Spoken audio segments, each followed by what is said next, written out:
कहानी की शुरू होते ही हम डेविड नाम के एक आदमी को कार ड्राइव करते हुए देखते हैं। शहर में हर तरफ बर्फ फैली थी और इस बर्फीले तूफान में गवर्नमेंट ने किसी को भी बाहर सड़क पे निकलने से मना किया था। खैर डेविड अब एक रेस्टोरेंट में आकर रुकता है जिसकी ओनर है एना। एना की होटल पहले से ही जाग चुकी थी और के फौरन बाद एना को भी वॉशरूम जाने की जरूरत पड़ी थी, इसलिए वो गाड़ी से बाहर निकल जाती है और ये मौके का फायदा उठाते हुए डेविड अपनी गाड़ी को पूरी तरह लॉक कर देता है ताकि एना बाहर ही फंस जाए। उसकी इस हरकत से एना झुंझला चुकी थी, उसे बहुत ज्यादा गुस्सा आ गया था। अगर उसे जिंदा रहना था तो वो गाड़ी के अंदर ही रह सकती थी, इसीलिए अब वो बेबी सीट जो उसने पहले उठाकर गाड़ी से बाहर फेंकी थी उसकी मदद से गाड़ी की विंडो तोड़कर गाड़ी के अंदर आ जाती है। विंडो तोड़ने की वजह से गाड़ी का टेम्परेचर भी बहुत डाउन हो गया था। उसे में वो सीट बेल्ट की मदद से डेविड को कत्ल करने की कोशिश करती है और इससे पहले कि डेविड मर जाता एना के जहन में आने वाला कोई अच्छा ख्याल उसे ऐसा करने से रोक देता है। टूटी हुई खिड़की से लगातार आने वाली सर्दी इनको मार देती, इसलिए एना टेप से उस सारी खिड़की को बंद कर देती है। इस सब के बाद एना हम डेविड का फोन चेक करती है। उसे डेविड के फोन में काफी सारी अपनी और अपनी फैमिली की फोटोज मिली, जिससे उसे साफ पता चल गया कि डेविड ने एकदम से उसके होटल में आकर उसे किडनैप नहीं किया था, बल्कि वो तो काफी अरसे से उसको किडनैप करने की प्लानिंग कर रहा था। परेशान है ना, अब उसकी गाड़ी चेक करती है जहाँ उसे बहुत सी लड़कियों की आईडीज मिलती है और इससे वो ये भी जान लेती है कि है ना वो पहली लड़की नहीं जिसे डेविड ने किडनैप किया हो, बल्कि वो पहले बहुत सी लड़कियों को किडनैप करके मार चुका है। वो एक सीरियल किलर है।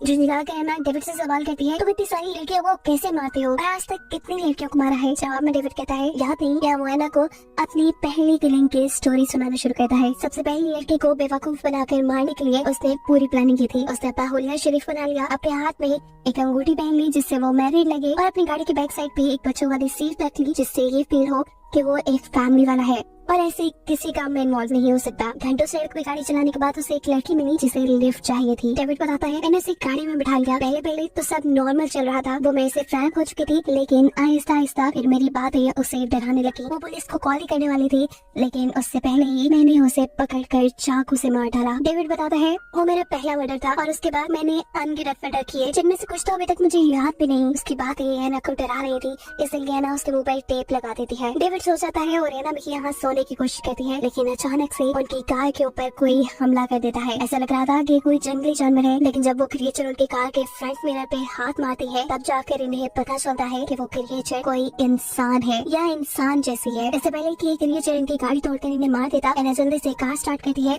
और बहुत मर्तबा कार को हॉर्न दे देकर उसे यहाँ से भगाने में कामयाब हो जाती है। डेविड इस क्रिएचर के यहाँ तक पहुँचने का जिम्मेदार एना को मान रहा था, लेकिन एना उसे याद करवाती है कि उसका खून जो बाहर बर्फ में पड़ा है उसी की वजह से ही क्रिएचर यहाँ आई। डेविड का जख्म अब बिल्कुल काला पड़ चुका था, उसके पास वक्त बहुत कम था, ये भी हो सकता था कि वो यही मर जाता। एना यहाँ डेविड को इस क्रिएचर के बारे में बताती है और कहती है, ये क्रिएचर कोई इंसान नहीं थी, बल्कि ये एक रूह थी, एक भूत था। यहाँ पर रहने वालों का मानना है कि ये क्रिएचर यहाँ पे आए बुरे लोगों को उठाकर मार देती है और अपने शिकार को मारने से पहले वो उसके ख्वाबों में आकर उसे डराती है।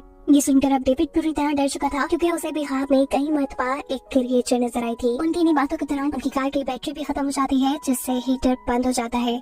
अब इनकी हालत इतनी खराब हो गई थी कि मजबूरन इन दोनों को करीब आना पड़ा ताकि एक दूसरे की बॉडी हीट से ये लोग जिंदा रह सके। डेविड को लग रहा था कि वो अब यहाँ मरने वाला है, इसलिए वो एना को अपनी कहानी बताता है कि आखिर क्यों उसने ये मर्डर्स करना शुरू किए। वो जब छोटा था तब उसकी मॉम उस पर बहुत जुल्म करती थी और इसी वजह से वो इतना सख्त दिल हो गया। उसने सबसे पहले अपनी मॉम को मारा था और अब इन लड़कियों को मारकर वो अपने आप को स्ट्रॉन्ग फील करता था, लेकिन असल बात ये थी कि वो लड़कियों से डरता था। एना भी यहाँ अपनी दुखिया स्टोरी सुनाती है कि जब वो भी छोटी थी तो उसके डैड उसके साथ अच्छा सलूक नहीं करते थे। सालों तक वो ये सब बर्दाश्त करती रही और फिर एक दिन उसने अपनी मॉम को सब सच बता दिया, जिसके बाद उसके डैड को जेल हो गए। एना को लग रहा था कि मरते हुए डेविड के दिल में रहम आ गया है, इसलिए वो एना के साथ अच्छा बिहेव कर रहा है, लेकिन वो तो ये सब करके सिर्फ एना को बेवकूफ बना रहा था। एना को बातों में लगा कर वो अपने हाथ पांव छुड़वा चुका था और इससे पहले कि एना को समझ पाती वो एना का गला घोट कर उसे मारने की कोशिशों में लग जाता है। अभी एना पूरी तरह मरी नहीं थी कि अचानक कोई उनकी गाड़ी का दरवाजा खुलता है। बाहर से अंदर आने वाली वही स्पिरिट, वही क्रिएचर थी जिसकी कहानी एना ने डेविड को सुनाई थी। साथ में वो एना को भी ले जाने वाली थी, लेकिन एना अपने आप को बचाने के लिए अपनी वो जैकेट ही उतार देती है जिसे उस क्रिएचर ने पकड़ा हुआ था। ऐसे क्रिएचर के हाथ सिर्फ डेविड ही लगता है। डेविड यहाँ से ले जाने के बाद एना जल्दी से अपनी कार को लॉक कर लेती है और वो क्रिएचर दोबारा यहाँ आकर उसे ढूंढ न ले, इसलिए वो कार के ट्रंक पे छुप जाती है। उसने कोई मोटे कपड़े भी नहीं पहने हुए थे, शायद ये सर्दी अब उसे मार देती। लेकिन उसकी किस्मत अच्छी थी। ये बर्फीला तूफान रुक जाता है और बर्फीले तूफान के रुकते ही बर्फ हटाने वाली गाड़ियां यहाँ आ जाती हैं, जिसके ड्राइवर की नजर इस कार पे भी पड़ जाती है। तो जैसे ही इस कार के पास आता है तो उसे यहाँ मरे हुए डेविड के ऑर्गन नजर आ रहे थे। गाड़ी को अच्छी तरह चेक करने पे उसे गाड़ी में कोई नहीं मिला, लेकिन फिर जब वो गाड़ी की डिक्की खोलता है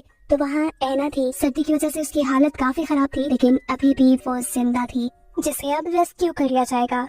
उसकी जान बच जाएगी और यही दिखाते हुए ये कहानी यहाँ खत्म।